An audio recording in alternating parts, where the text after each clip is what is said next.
more is said in silence that can ever be said in words. And that's why it's so important for your health to get to a place where it is quiet. Because it's kind of catchy. I used to say when the people would walk down the beach with me, they'd say, well, I want to meditate. What shall I meditate on? I said, don't meditate. Just sit down there and listen to the ocean. Listen to the ocean coming in on the sand. Just listen. And it will be singing you the song of eternity. It's going on constantly, day and night. And from the standpoint of nature, the ocean is a great mother. Dogmas and creeds don't do it. It may hold people in line for a particular group, but the spirit within you, the love of God, is what makes it go. And God, that's not any, for me it isn't any particular human figure or figure in the image of a human being. It just is. It's the isness of it. Everything is that. This is God. Mm-hmm. All material things are God, as much as standing in front of an altar, or if you're in over in Tibet Gao showing to somebody 1,000 times. Huh? Enjoy yourself. You got millions of years to get through it. If you don't want to follow a way and come to the understanding of it all. But there's no particular way that's got a contract with God. They're all just doing business, brother. Yeah. And most of those that had the most of it, nobody ever even heard of them on any national scale or otherwise. Imagine how insignificant the Master Jesus was in his advent here on earth. Huh? See, there's three things that you've got to keep in mind. If you don't keep them in mind, you've got trouble. One of them is common sense. Another one is a sense of humor. And the third one, more common sense. Come on, realize it. It's wonderful to be here.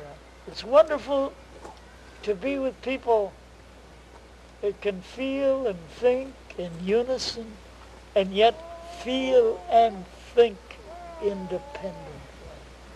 That's wonderful. That's wonderful. Stretch the wings of your heart and realize that you are eternal.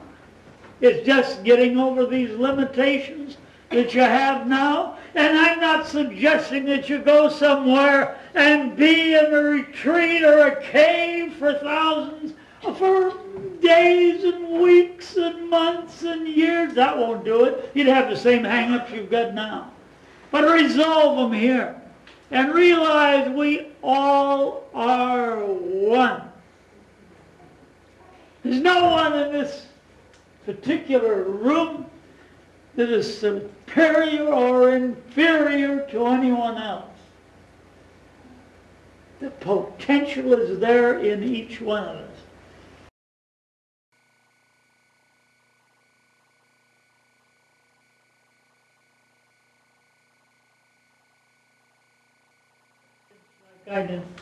I come into an apartment once, and I thought, gee, it's funny, the door's unlocked. And I left it locked. As I got in, I looked up, and here's a guy holding a bayonet, just like that. This is me down here. Now, I should have fainted. Then instead I said hi.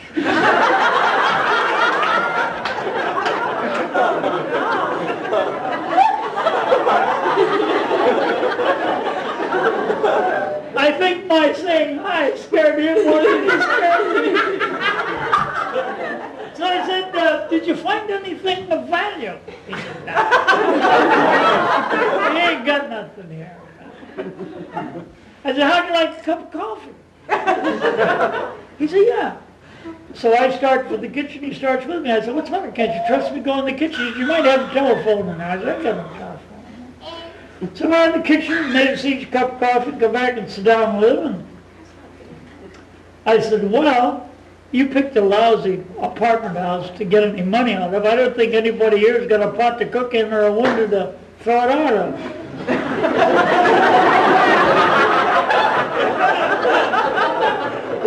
Well, he says, times are rough.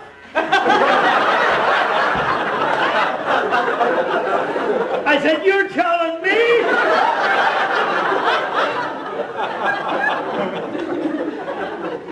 So he brought along a pasteboard carton to put anything I had worthwhile in it so he could take it away with him. So I said, look, I got to leave, and I guess you better leave at the same time with me, you know. I locked the door, so we hiked down the street. I was living on Bush Street at the time. We walked down to Stockton, we got over to Sutter, and here's a cop standing on the corner, and he looked at me. I said, no go. I'll tell you, here's a fin. In case any of you folks don't know what a fin is $5. Well, he said, I don't know whether I'll ever be able to pay this back to you or not. I said, I don't figure to get it back. You pass it on to somebody else. And good luck to you. And you know, when that hit me then, after he was gone, and I'm still walking down the street, I damn near fell down. I thought, I could have been stabbed!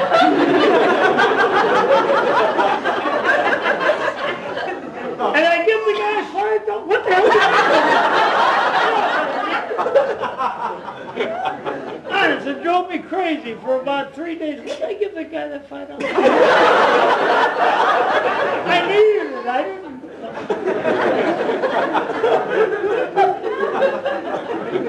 But I assure you, if somebody sticks a gun or a knife up against you on the street, and it can happen in our cities occasionally, you'll find that everything leaves your mind and you see all details perfectly clearly.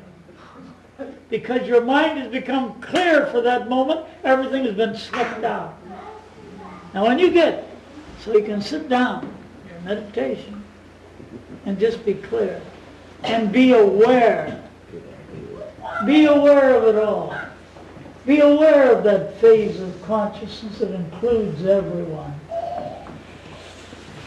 And you are a vital part of that consciousness. And so is everyone else. It's wonderful. Was there a period in time in your life when you sort of discovered the spiritual quest, or was it there with you from the beginning, or how did you... I always wanted to know. I always wanted to know what it was all about. Mm-hmm. From the time I was a little kid, which I remember I was still in a crib, but it was a crib for a kid that could live in it, you know, till he was about 4 or 5. Mm-hmm. And I had a dream that my favorite storekeeper's store was on fire. And I woke up and I said, Papa, Hanson's store's on fire. You better go get him out of there. Well, Father said, Joey, are you dreaming again? I said, yes. Well, he said, all right, I'll go over there. So it was the middle of the night. He got up, went over there, and the store was on fire. Oh. And he rescued the storekeeper. From then on, as long as we lived in that place, I got free candy every time I went in there. All right.